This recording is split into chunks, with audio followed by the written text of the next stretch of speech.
તો જમ્મુ કાશ્મીરમાં પણ આજે સવારથી સ્થિતિ એકદમ સામાન્ય જોવા મળી રહી છે।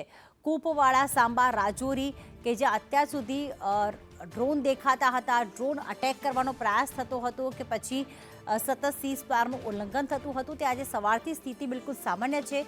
કૂપવાડા, સાંબા, રાજૌરી, જમ્મુમાં જ્યાં લોકોમાં ભય હતો તે હવે ક્યાંક ભય દૂર થયું છે। આ સરહદે શાંતિ જોવા મળી રહી છે।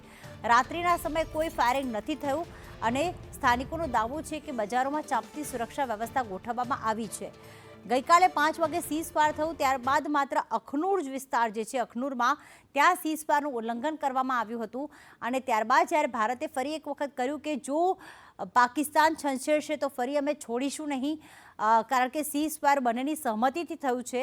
એની વચ્ચે આજે સવારથી જમ્મુ કાશ્મીરના સરહદીય વિસ્તારોમાં શાંતિનો માહોલ।